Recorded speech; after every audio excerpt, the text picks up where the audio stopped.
Kabanata 111. Bumaba sina Gavin at Benjamin at sumakay sa kotse. Nakatingin sa bintana ang maliit at tila ayaw umalis. Napansin ni Benjamin ang hitsura ng kanyang mukha at nagtanong, ayaw mong umuwi. Nang marinig iyon, lumingon sa kanya si Gavin at tumawa. Gusto kong gumugol ng oras kasama si Mommy. Hindi napigilan ni Benjamin na mapaungol. Ilang araw pa lang mula nang magkakilala sila, si Gavin ay nahuhumaling na kay Erisa. Napasulyap si Gavin kay Benjamin at mamulong, Daddy, hiniling mo ba sa mga tauhan mo na gawing muli ang DNA test? Sinasabi sa akin ng instincts ko na anak ako ni Erisa. Hindi mo pa nakikita ang resulta, pero Mommy mo na ang tawag mo sa kanya. Bakit sigurado ka? Tanong ni Benjamin habang nakatitig kay Gavin. Inosenteng kumurap si Gavin at nagpout. I have a gut feeling na siya talaga ang mommy ko. Sabihin mo sa akin ang totoo, malamig na utos ni Benjamin. Nang marinig iyon, sinulyapan siya ni Gavin at sinalubong ang madilim niyang tingin. Bahagyang nanginig ang kanyang puso. Posible kayang alam na ni Daddy ang tungkol sa iba ko pang kapatid. Nakita ni Benjamin na mahigpit na nakaawang ang mga labi ni Gavin at alam niyang nagpipigil siya, kaya hinawakan niya ang kanyang braso at tinanong, ganyan na ba palagi ang kamay mo? Napatitig si Gavin sa makinis niyang braso at biglang bumalik sa katinoan. Crap, nakalimutan ko ang tungkol sa peking nunal. Haha, awkward siyang tumawa at maingat na sinilip si Benjamin. Daddy, kailan mo nalaman? Ano sa tingin mo? Tanong ni Benjamin habang nakatitig sa kanyang mga mata. Sa takot, dali-daling hinanap ni Gavin ang kanyang mga iniisip at hindi nagtagal ay naalala niya na sinalubong siya ni Benjamin sa paaralan. Malamang nalaman niya ito sa engkwentro na iyon. Kasalanan ko kung bakit nakalimutan kong ilagay ang peking nunal. Ano ang pangalan ng bata na pinagpalit mo? Halatang naiinip na si Benjamin. Jasper York ang pangalan niya. Jasper York. Isang kislap ang lumitaw sa kanyang mga mata. Ang pangalan ng hacker ay Zachary York. Kumusta naman si Zachary York? Nagtataka man ay nanlaki ang mga mata ni Gavin. Daddy, narinig mo na ba si Zachary? Matapos marinig iyon, nagsimulang bumilis ang tibok ng puso ni Benjamin. Mayroon akong 4 na anak. Sino pa ang nakilala mo sa bahay niya? Napakurap si Gavin, sinulyapan si Benjamin, saka umiling. Walang iba. Ayaw niyang ilantad sina Oliver at Jesse, dahil gusto niyang si Benjamin mismo ang makaalam nito. Wala bang maliit na babae din? Pinaikit ni Benjamin ang kanyang mga mata. Anak ko daw yung babaeng yon. Bumilis ang tibok ng puso niya nang maisip ang magandang babae. Tumingin sa kanya si Gavin at sinabing, hindi iyon babae. Daddy, ang nakita mo ay si Zachary. Mahilig siyang magsuot ng damit. Sinubukan siyang lokohin ni Gavin. Nang marinig iyon, kumunat ang noo ni Benjamin. May kakaibang fetish ang isa sa mga anak ko. Nasa kwarto ba sila? Sinalubong ni Gavin ang nagtatanong na tingin ni Benjamin at umiling. Hindi. Pumunta sila sa bahay ng kaibigan ni Mommy para maglaro. Gavin, sabi ni Benjamin, hininaan ang boses, mula kailan ka natutong magsinungaling? Agad na ibinaba ni Gavin ang kanyang ulo at mamulong, Daddy, do you finally believe that Erisa is my mommy? Sumulyap si Benjamin sa kanya at iniabot sa kanya ang isang report. Tingnan mo nga sarili mo. Pagkatapos, inutusan niya ang driver na paandarin ang makina. Bago sila umalis, mabilis na sumulyap si Benjamin sa apartment. Samantala, napagtanto ni Gavin na may hawak siyang ulat sa DNA, at ang kanyang mga mata ay nagliwanag sa pananabik. Maingat niyang binasa ang ulat ng linya sa linya. Laktawan lang sa conclusion, paalala ni Benjamin. Si Gavin ay masunuri na tumingin sa huling linya at sumigaw sa pananabik, alam ko na. Magkadugo, kami ni Mommy. Bahagyang napangiti ang mga sulok ng lobby ni Benjamin, at marahan niyang hinaplos ang ulo ni Gavin. Tuwang-tuwang tumangala si Gavin at nagtanong, Daddy, bakit hindi mo sinabi kay Mommy? Nang marinig iyon, napabuntong hininga si Benjamin. Nabadmod ako, hindi nakaimik si Gavin. Napakurap siya sa pagkalito, sinulyapan ang kanyang mayabang na ama, at ngumisi. Galit ka ba dahil pinilit ka ni Mommy na lumabas ng bahay? Tumigil si Benjamin at nagkunot ng noo. Marunong ba siyang magbasa ng isip? Haha, nag-aalala lang si Mommy na matuklasan mo ang mga kapatid ko. Kinikilig si Gavin. Mahigpit niyang hinawakan ang ulat sa kanyang mga bisig, lumipat sa gilid ni Benjamin, at niyakap ang kanyang braso. Kabanata 112. Daddy, iuwi na natin si Mommy at ang mga kapatid ko. Nang marinig iyon, nagdilim ang tingin ni Benjamin. Mukhang may bantay sa akin ang babaeng iyon. Alam niyang akin ang mga bata, ngunit patuloy niyang itinatago sa akin. Bukod pa riyan, puno ng kasinungalingan ang bibig niya. Ang masamang babae na iyon. Daddy, ayaw mo bang makilala ang iba? Hindi mo ba napansin na sobrang ingat sa akin ang mommy mo? Ngumisi si Benjamin. Gavin pursed his lips and muttered, natatakot si mommy na maaga mo sa kanya ang mga anak niya. At saka, may unfinished business ka pa sa masamang babae na iyon. Since when I have unfinished business with her? Ngumisi si Benjamin at sinabing may napakalamig na ekspresyon. Lumapit sa akin si Dana na may dalang bata at sinabi sa akin na kanya iyon. Gayunpaman, ang biyolohikal na ina ni Gavin ay si Erisa. Hindi ko pa alam ang buong katotohanan. Kailangan kong ipagpatuloy ang pag-iimbestiga. Daddy, sa tingin mo ba si Dana ang nasa likod ng pagkidnap kay mommy? Ganon din ang pagdududa ni Benjamin, ngunit wala siyang ebidensya, kaya hindi niya ito kayang harapin. Mahal na mahal ako ni mommy, kaya siguradong hindi niya ako pinabayaan. Siguradong kinidnap ako ng masamang babae na iyon at dinala ako sa iyo para pilitin kang pakasalan siya, nakasimangot na sabi ni Gavin. Kamukhang kamukha niya si Benjamin. Sinabi ba ng mommy mo na hindi kanya iniwan? Nakatingin si Benjamin sa mga mata ni Gavin habang hinihintay ang sagot nito. Sinulyapan siya ni Gavin at umiling. Hindi pa alam ni mommy na alam ko ang totoong pagkatao niya. Tumaas ang isang kilay ni Benjamin at nagtanong, wala siyang ideya na lumipat kayong dalawa. Ngumisi ng malademonyo si Gavin at umiling. Walang alam si mommy. Nang marinig iyon, mas gamaan ang pakiramdam ni Benjamin. Hindi lang pala ako ang naging clueless. Kinurot niya ang pisngi ni Gavin at tinanong, matagal mo nang alam ang tungkol sa mga kapatid mo. Bakit hindi mo sinabi sa akin? Magaling talaga magtago ng sikreto ang bastos na batang ito. No wonder may kakaiba akong naramdaman na hindi si Gavin ang lalaking nakatira sa bahay ko nitong mga nakaraang araw. Tama ako. Nagpalipat-lipat siya ng pwesto sa ibang lalaki. Sa pagkakataong iyon, biglang naalala ni Benjamin ang lumuluha na mukha ni Jasper, at hindi niya maiwasang mapangiti.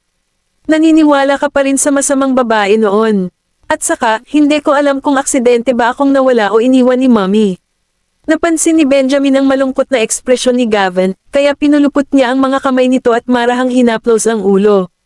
Pero ngayon alam mo na. Oo. Sagot ni Gavin na may matingkad ng ngiti. Pumunta si mommy sa bahay namin para hanapin ako. Palagi niya akong hinahanap, kaya ipinakita nito na mahal niya ako. Ibig sabihin kinuha ako. Ang mga sulok ng lobby ni Gavin ay nakakunot pataas. Hindi mommy ko ang masamang babae na iyon. Mommy ko si Erisa. Siya ay mabait at banayad. Isa akong anak na mahal ng mommy ko. Matapos marinig iyon, nakaramdam ng sama ng loob si Benjamin, at nagdilim ang kanyang tingin. Sobrang sakit ang dinala ni Dana sa kanya. Siya ay masama at tuso, at ako ay naging pipi para mahulog sa kanyang mga panlilinlang. There was one point in time na muntik ko na siyang patawarin at pakasalan alang-alang sa malusog na pagpapalaki ni Gavin.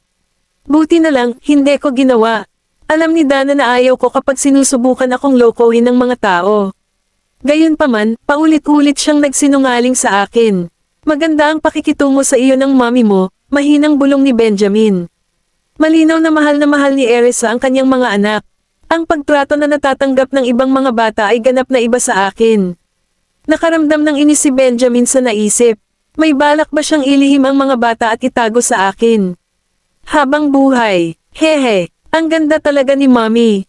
Pagmamalaki ni Gavin. Nakatingin sa nakakatuwang ngiti ni Gavin, hindi mapigilan ni Benjamin ang mapangiti.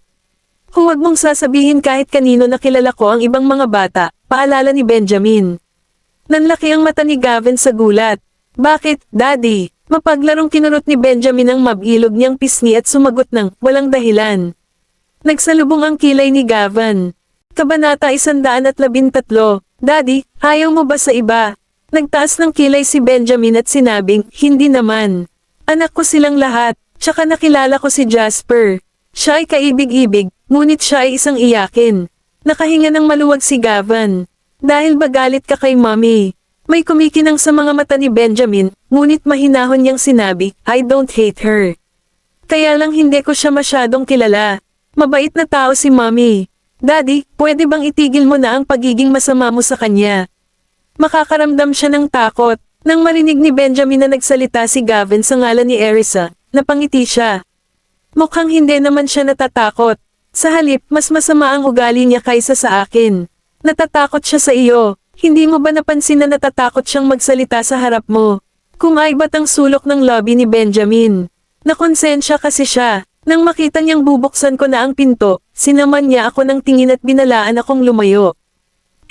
Maghihiganti ako. How dare niyang kunin ang mga anak ko? Okay, mahina niyang sagot.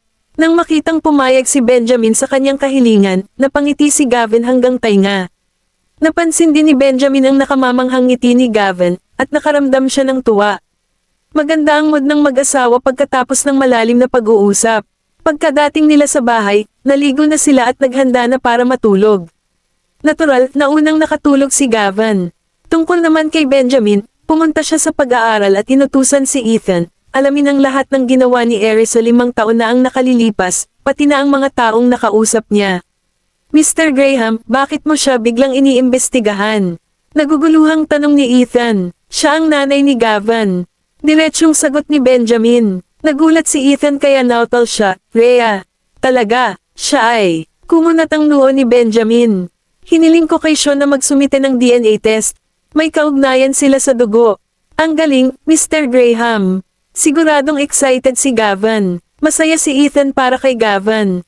Tumango si Benjamin bilang tugon. Excited na talaga si Gavin. May anak na babae si Miss York. Anak mo rin ba siya? Oo, sagot ni Benjamin. Pagkatapos, idinagdag niya, pero lalaki iyon. Isang lalaki. Natarante si Ethan. Sigurado ako na ang batang nakita ko ay isang kaibig-ibig at kaibig-ibig na maliit na babae. Binabati kita sa paghahanap ng isa pang anak, Mr. Graham. May pagmamalaki ng ngiti, sinabi ni Benjamin, hindi lang isang bata ang nahanap ko, nakahanap ako ng 3. Ano? Nagulat si Ethan. Quadruplets, triplets, sabi ni Benjamin sabay ngisi. Anak ko rin si Zachary. Binabati kita, Mr. Graham. Hindi niya alam kung ano pa ang masasabi niya. Bilisan mo at gawin mo ang sinabi ko sa iyo. Utos ni Benjamin bago ibinaba ang telepono. Maganda ang mood niya. Hindi ko akalain na nagkaroon ako ng 3 anak noong gabing iyon. Sa pag-aakalang posibleng nahak ni Zachary ang kanyang computer, nakaramdam siya ng matinding kagalakan. Matalino ang batang iyon. Anak ko talaga siya. Kasabay nito, matapos makapagluto si Erisa ng panibagong pagkain para sa 4 na bata, sinimulan na niyang maglinis ng bahay. Mommy, hindi ka ba sasama sa amin? Tanong ni Zachary. Umiling si Erisa at sumagot, kanina lang ako nakakain ng marami. Kaya mo na itong tapusin. Pagkatapos, bumalik siya sa kanyang kwarto at napansin ang tambak ng mga damit at damit na panloob na itinapon sa kama kanina. Sa sandaling iyon, naalala ni Erisa na nakita rin ni Benjamin ang gulo, at hindi niya maiwasang mapahiya. Aking kabutihan. Ito ay nakakahiya. Boss ko siya. Hindi ako makapaniwala na nakita ng boss ko ang underwear ko. Tinakpan ni Erisa ang mukha niya. Jeez, bakit ba ang bastos ni Benjamin? Hindi man lang siya humingi ng permiso sa akin at binuksan na lang niya ang mga pinto ng kwarto ayon sa gusto niya. Nasaan ang aking privacy? Nagmamadali siyang naglinis ng kalat habang sinusumpa niya si Benjamin. Ang awkward naman na makipagkita sa kanya sa opisina bukas. I think it's better kung hindi ko na isusuot itong set of underwear. Kabanata 114. Nang matapos si Erisa sa paglilinis ng kwarto ay pumunta siya sa dining room at nakita niyang halos tapos na ang 4 na bata sa pagkain. Natapos na ang pagkain ng 3 lalaki. Si Jessie lang ang kumakain. Maligo ka na. Ako na ang maghuhugas ng mga plato, magiliw na sabi ni Erisa habang pinagmamasdan ang 3 anak na lalaki na naghuhugas ng pinggan sa kusina. Mag-shower ka na, Mommy. Maaari tayong maglinis pagkatapos ng ating sarili. Tsaka kakatapos lang namin kumain. Hindi maganda kung dumiretso tayo sa paliguan, nilingan siya ni Zachary at sinabing. Tama siya, Mommy, kumain lang kami. Masama kung maligo tayo kaagad pagkatapos kumain. Mommy, mag-shower ka na. Ipaubaya mo na sa amin ang mga pinggan. Napatingin sa kanila si Erisa at ngumiti. Okay, maliligo na ako. Pagkatapos, sinulyapan niya si Jessie at hinimok, Jessie, bilasan mo. Natapos na ang pagkain ng mga kapatid mo. Okay, Mommy. Tumango si Jessie. Napansin ni Erisa ang mamantikal nitong lobby, kaya lumapit siya at pinunasan iyon bago niya kinuha ang damit niya at pumasok sa banyo. Katatapos lang niyang mag-shower, tumunog ang phone niya. Mommy, nagriring ang phone mo. Tumakbo si Oliver para kunin ang phone niya. Nang makita niyang si Bradley ang tumatawag, sumigaw siya, Mommy, si Mr. Hinton po. Kinuha ni Erisa ang telepono at inutusan ang mga bata na mag-shower bago niya sinagot ang tawag. Si Bradley ay nasa car dealership na tumitingin sa mga sasakyan para kay Erisa. Pagkatapos ng ilang minutong talakayan, gumawa sila ng desisyon sa isang modelo ng kotse at tinapos ang tawag. Maya-maya ay nagtungo si Erisa sa banyo at nakita niyang nasa bathtub pa rin ang tatlo niyang anak. Hindi ka ba maghuhugas ng iyong buhok? Tanong niya habang naglalakad. Basa ang buhok ng tatlong lalaki, at kaibig-ibig ang mga ito. Nagpump si Erisa ng isang dakot ng shampoo at sinimulang dahan-daang hugasan ang kanilang buhok. Mommy, kaya natin ang sarili natin. Namumula si Zachary. Nang makita iyon, medyo namula rin ang mukha ni na Jasper at Oliver. Mommy, kaya natin ang sarili natin. Please lumabas ka na. Mommy, naghugas na kami ng buhok kahapon. Naaliw si Erisa sa mga embarrassed expressions nila, kaya tinukso niya, matagal ko na kayong hindi naliligo. Hindi mo ba ako papayagang maghugas ng buhok ngayong gabi? Nagkatinginan ang tatlong lalaki na walang imet. Lagi kaming naliligo ng mag-isa. Bakit biglang nasa mood si Mommy na paliguan kami? Hindi pinansin ni Erisa ang awkward atmosphere at mabilis na naghilamos ng buhok. Isa-isa niyang hinugasan ang buhok nila na parang makina. Nang matapos iyon, hinugasan niya ang kanilang mga katawan. Nang pinupunasan ni Erisa ang mga iyon ay bigla niyang napansin ang pasa sa braso ni Jasper, at napangiwi siya. Bakit parang pamilyar ang pasa na ito? Ito ay parang ang pasa sa braso ni Gavin. Napansin ni Jasper ang pagmumukha ni Erisa kaya itinaas niya ang braso niya at iwinagayway ito sa harapan niya. Mommy, agad na bumalik sa katinoan si Erisa at nagtanong, Jasper, saan nanggaling ang pasa na ito? Inosenteng kumurap si Jasper at sinabing, nataman ako ng isang bagay. Kumaibat ang sulok ng lobby ni Erisa, at pinisil niya ang ilong nito. Ikaw ba ang lalaking nakilala ko noong isang araw? Tanong niya habang nakatitig sa pasa. Ito ay tiyak na ang parehong pasa na nakita ko sa huling pagkakataon. Ibig sabihin, ang lalaking nakilala ko sa Castlemore Manor ay si Jasper. Humadjijik si Jasper at nagpa siya na huwag na itong itago pa sa kanya. Mommy, ang tagal mo bago na-realize. Ha ha ha. Nang marinig iyon, nagulat si Erisa. Ikaw talaga. Humagalpak ng tawa si Jasper. Samantala, kapwa nahawa sina Zachary at Oliver sa kanyang pagtawa at nagsimulang tumawa.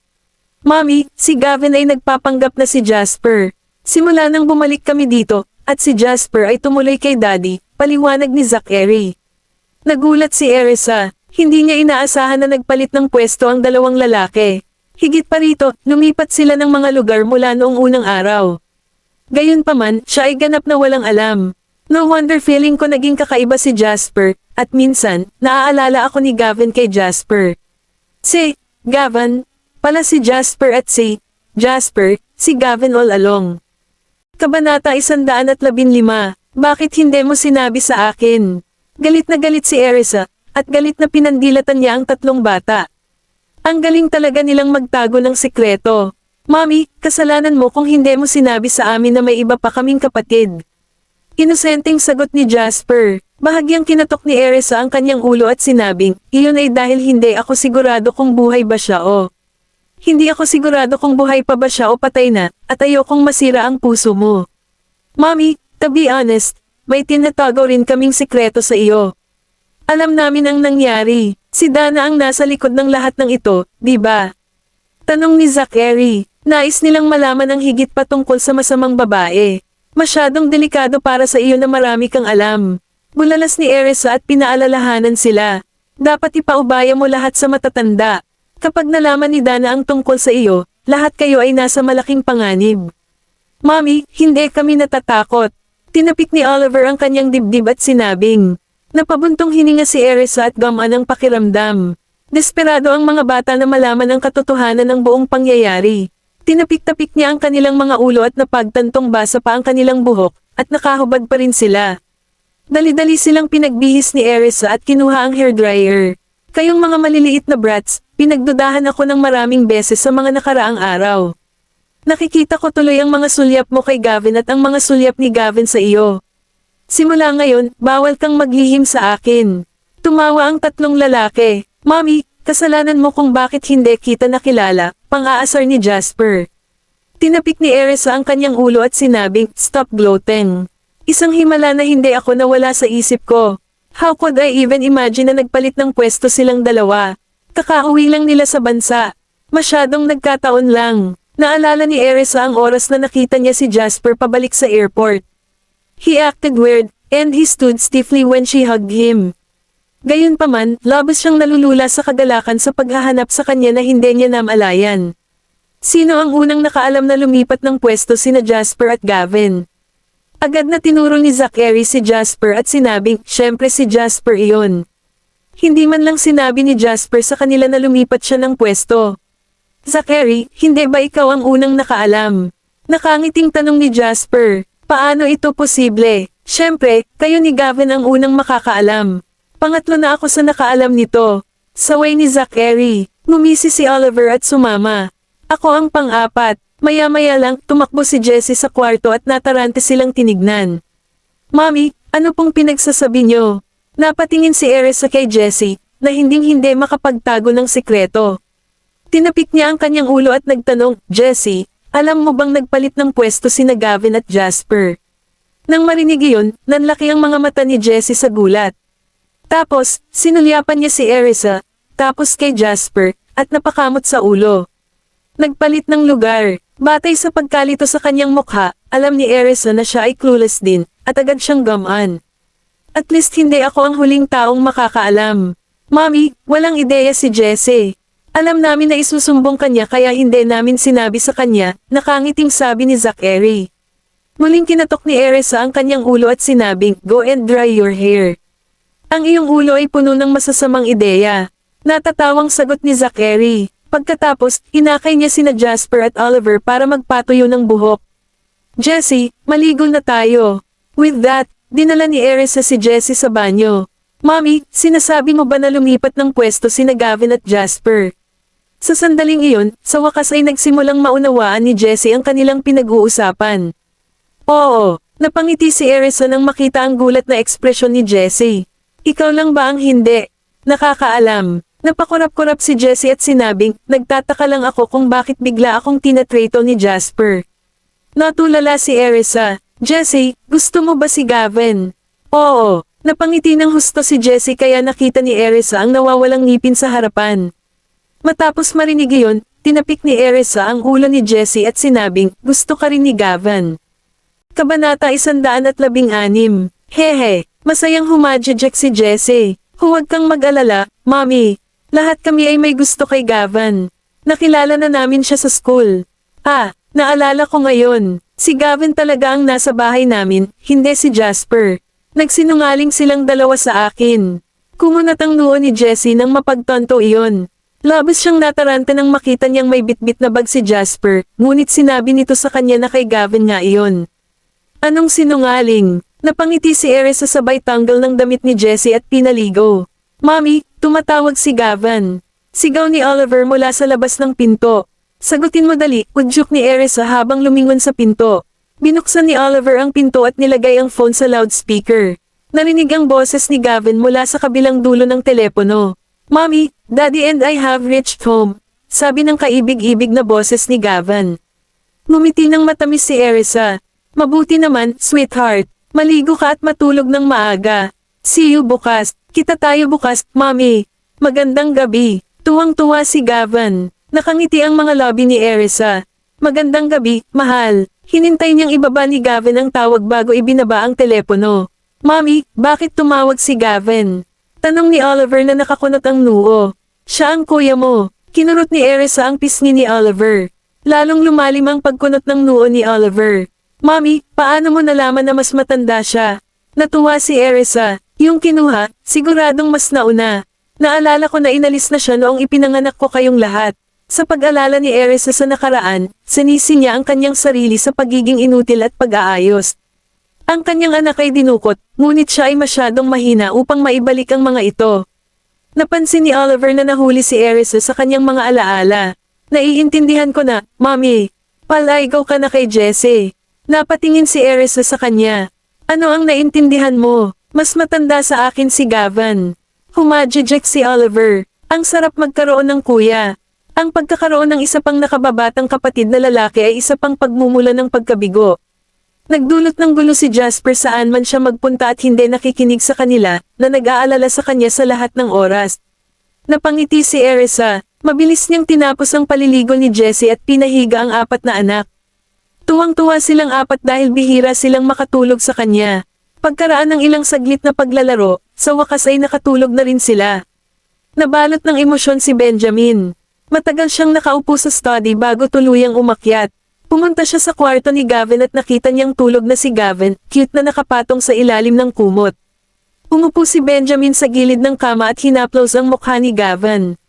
Maya-maya ay kinulong niya ng maayos si Gavin at bumalik sa sariling kwarto. Kumunat ang noo ni Benjamin. Ang tagal na rin nung nakauwi kami. Bakit hindi siya tumawag para tanungin kung nakauwi na ba kami? Then, he realized na pwede na pala siyang tawagan ni Gavin. Nadismaya si Benjamin. Tawagan ko ba siya? Nakatayo si Benjamin sa silid na nakakunot ang mga kilay. Mukhang nababahala siya tungkol sa isang business deal na nagkakahalaga ng bilyon-bilyon. Iyon ay isang tawag lamang, ngunit siya ay nagpumiglas ng mahabang panahon. Sa wakas ay nagpa siyang tawagan siya, ngunit walang sumasagot. Pagkatapos kumpirmahin na siya ay nagdial ng tamang numero, sinubukan niyang muli. Muli, walang sumasagot sa telepono. Dumilim ang mukha ni Benjamin. How dare this woman ignore my call? Namumuo ang galit sa kanyang dibdib. Hindi niya maiwasang magpadala sa kanya ng mensahe, tawagan mo ako kapag nakita mo na ito. Naghintay siya ng kalahating oras, ngunit hindi sinagot ni Erisa ang kanyang tawag. Lalong lumamig ang aura ni Benjamin. Hindi talaga ako pinansin ng babaeng ito. Bakit ang bait niya kay Gavin pero ang cold niya sa akin? Noong gabing iyon, sa sobrang galit ni Benjamin ay nakatulog lang siya ng hiting gabi. Kabanata 117. Sa huli ay nakatulog na lamang si Benjamin pagkatapos na sumiksik sa kama ni Gavin. Nagulat si Gavin nang magising siya sa kalagitnaan ng gabi at nakita niya si Benjamin sa tabi niya. Bakit dito natutulog si Daddy? Naguguluhan si Gavin. Sa pag-aakalang nananaginip siya, inabot niya at sinundot ang pisngi ni Benjamin. Nagising si Benjamin nang hawakan ni Gavin ang pisngi niya. Binuksan niya ang kanyang mga mata at inaantok na nagtanong, bakit gising ka? Daddy, bakit nandito ka sa kwarto ko? Tanong ni Gavin matapos makumpirma na hindi siya nananaginip. Sinasamahan kita. Walang pagbabago sa gwapong mukha ni Benjamin. Napaawang ang lobby ni Gavin. Dumating siya para samahan ako nung tulog na ako. Tumalikod si Gavin at bumaba sa kama. Saan ka pupunta? Nagsalubong ang mga kilay ni Benjamin. Kailangan kong umihi. Sinulyapan siya ni Gavin sa katinungo ang banyo. Hinintay ni Benjamin ang pagbabalik ni Gavin bago din nagtungo sa banyo. Pagbalik niya ay gising pa rin si Gavin. Daddy, nahihirapan ka bang matulog? Inaantok na tanong ni Gavin. Sumagot lang si Benjamin, matulog ka na. Sumulyap si Gavin kay Benjamin, humikab at inayos ang kumot bago pumikit at nakatulog. Humiga si Benjamin sa tabi niya at niyakap siya habang pinakikinggan niya ang kanyang malalim at regular na paghinga. Ang malagatas na amoy ni Gavin ang nagpaalala sa kanya. Siya ay nagkaroon ng parehong pabango sa kanyang katawan. Nakatulog si Benjamin nang hindi niya namalayang pinakikinggan niya ang pantay na paghinga ni Gavin. Kinabukasan, maagang nagising si Erisa. Nag-iwan siya ng sinigang na oatmeal para kumulo bago bumalik sa pagtulog. Sa tirahan ng Graham, natural na nagising si Benjamin. Naghilamos siya at tumakbo. Pagbalik niya ay nakabihis na si Gavin at bitbit ang kanyang bag, handa nang umalis. Kumunat ang noo ni Benjamin. Maaga ka bang pumasok sa school? I promised mommy that I would go to her place to have breakfast, sabi ni Gavin na nakatagilid ang ulo habang nakatingin kay Benjamin. Naningkit ang mga mata ni Benjamin nang sabihin niyang, ipapadala kita doon. Dahil doon, umakyat si Benjamin. Nilinggan ni Gavin si Benjamin na paakyat ng hagdan. Gusto ba ni Daddy na pumunta sa pwesto ni Mommy kasama ko? Humadjadjak si Gavin habang pabalik sa bahay. Umupo siya sa sala at hinintay si Benjamin. Wala pang 5 minuto, bumalik si Benjamin at nakasuot ng suit. Ang kanyang buhok ay nakasuklay sa likod, na lalong nagpagwapo sa kanya.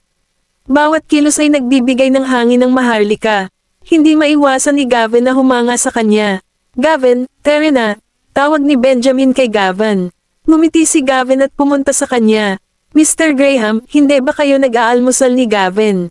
Nagmamadaling lumapit si Edwin at nagtanong nang makitang maayos na silang bihis at papaalis na.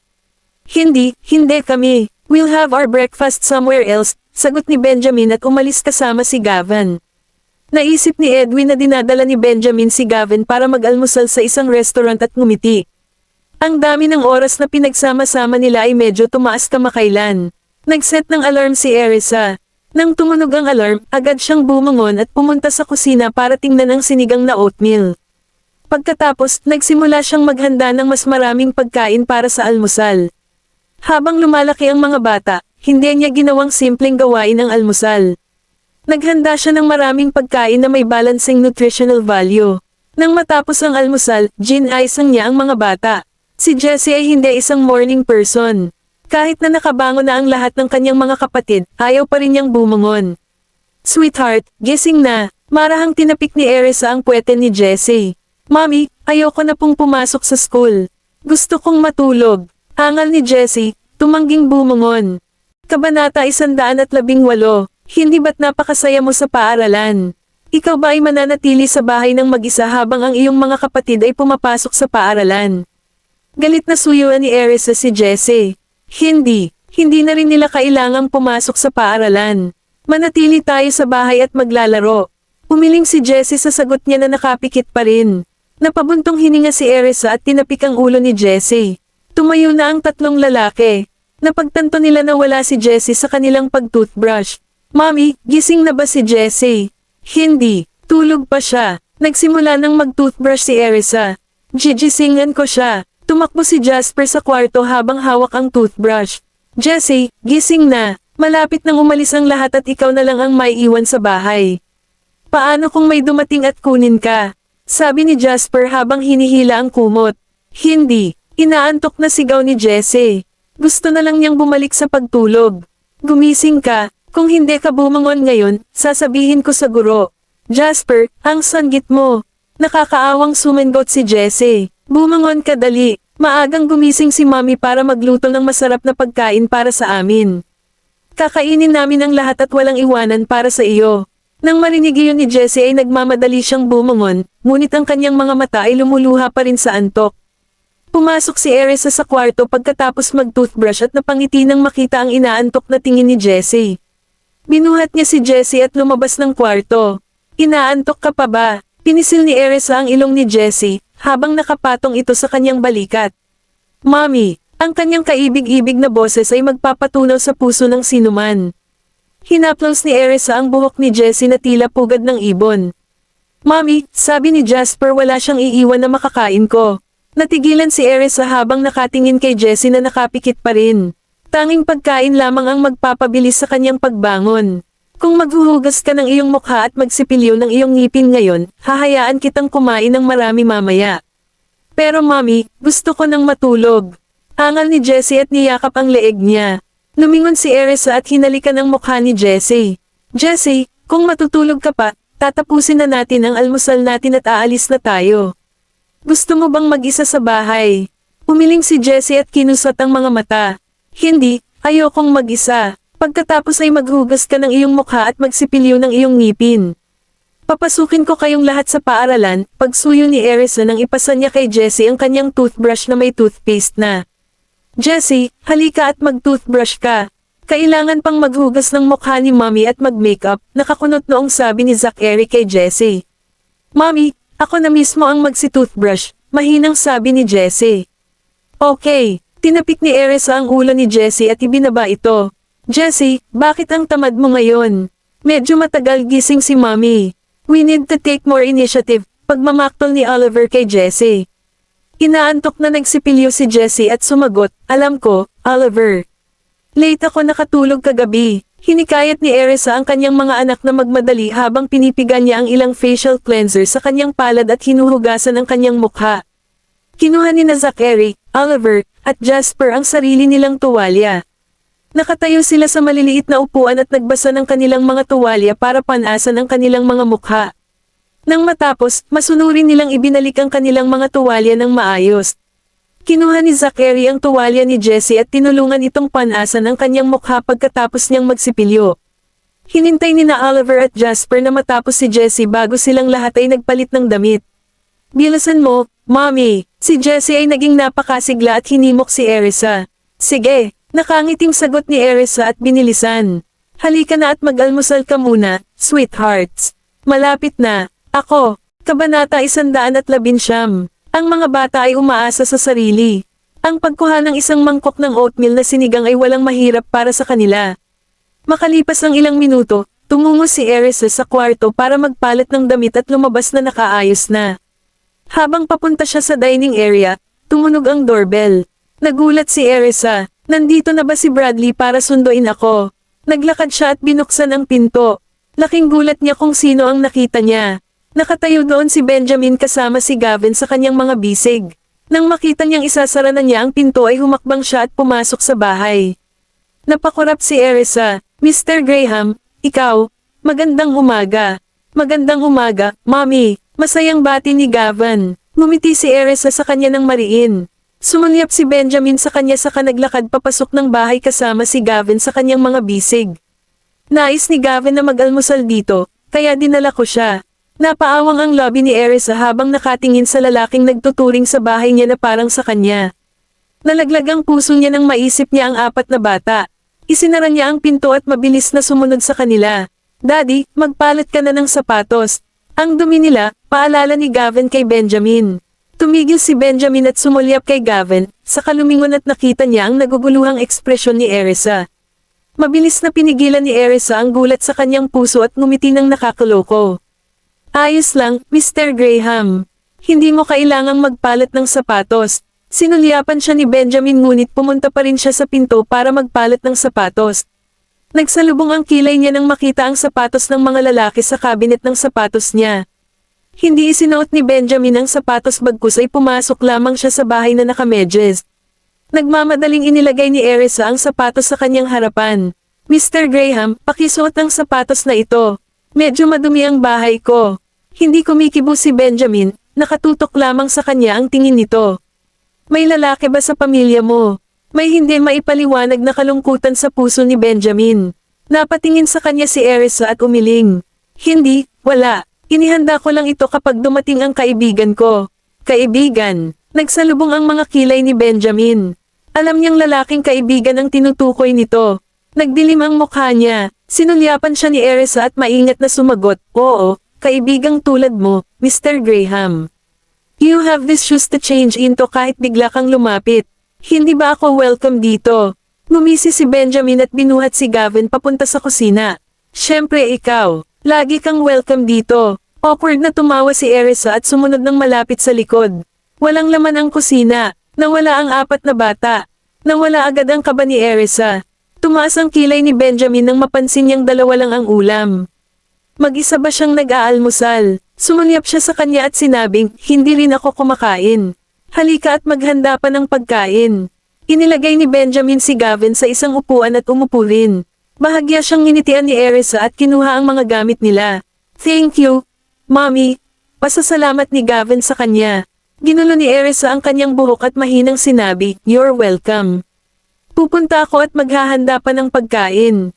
Kainin mo muna ito. Kumuha muna ng ilan sa mga ito, Mr. Graham. Mabilis siyang nagpunta para kumuha sila ng isang mangkok ng sinigang na oatmeal bawat isa, pagkatapos ay nagprito ng ilang mga itlog. May dalang pagkain ng 4 na bata nang magtago sila. Hindi na kailangang mag-alala ni Erisa na magutom sila noon. Gayunpaman, nahirapan siyang mag-isip ng paraan para makaalis ang lalaki na biglang sumulpat sa kanyang kusina. Pagkatapos, maaari niyang ipadala ang mga bata sa paaralan. Hindi niya sinasadyang nasunog ang mga itlog habang siya ay malalim ang iniisip. Nakataas ang kilay ni Benjamin habang nakatingin sa abalang babae sa kusina. Nagdilim ang ekspresyon niya. Laming-galinga si Gavin at biglang napagtanto na ang 4 pang bata ay pawang nagtatago sa balkonahe. Mabilis siyang nag-iwas ng tingin at tumingin kay Benjamin, na kay Erisa lang ang mga mata. Kabanata 120. Natuwa naman si Gavin. Daddy, hindi mo ba naisip na masarap na almusal ang ginawa ni Mommy? Isang matalim na tingin ang lumipas sa mga mata ni Benjamin nang sinalubong niya ang maliwanag na tingin ng kanyang anak. Na may mahinang tango, sumagot siya, hindi naman masama. Ano ang ibig mong sabihin doon? Napatitig si Erisa kay Benjamin dahil ipinagmamalaki niya ang kanyang galing sa pagluluto.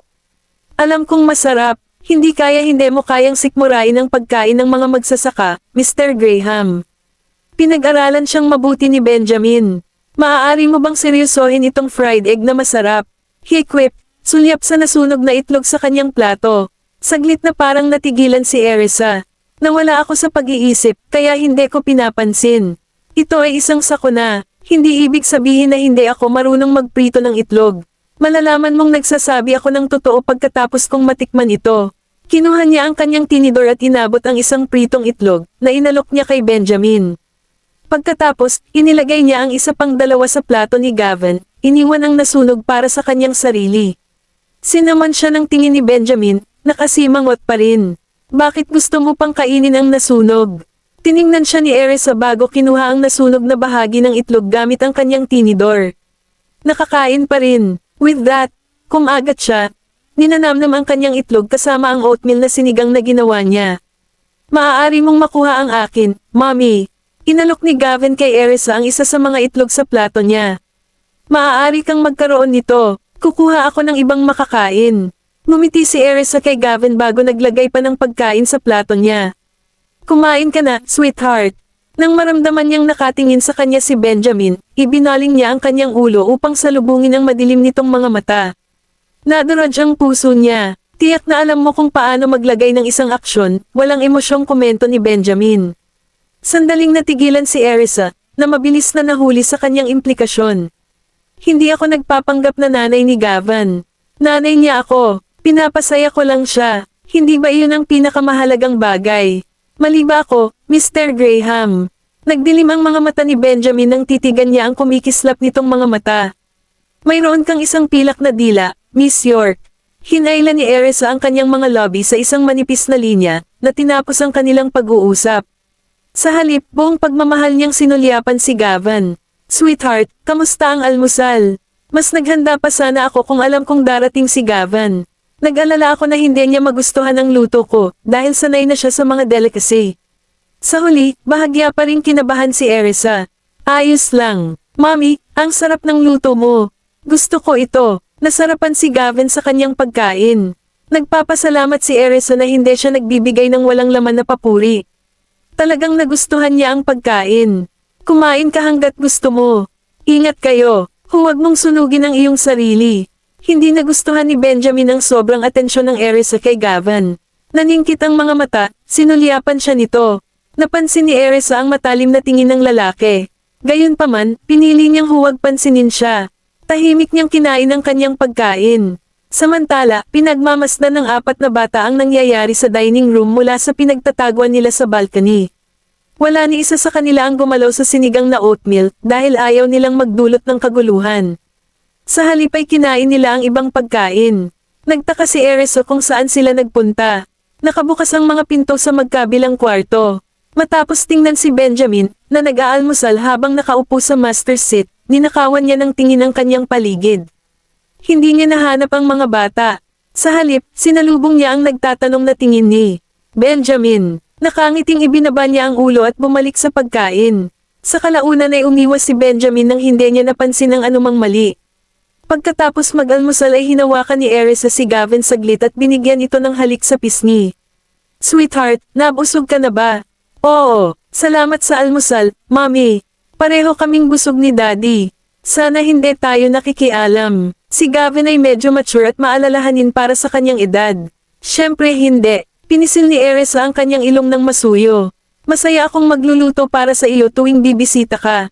Maaari mo akong tawagan palagi bago ka bumaba.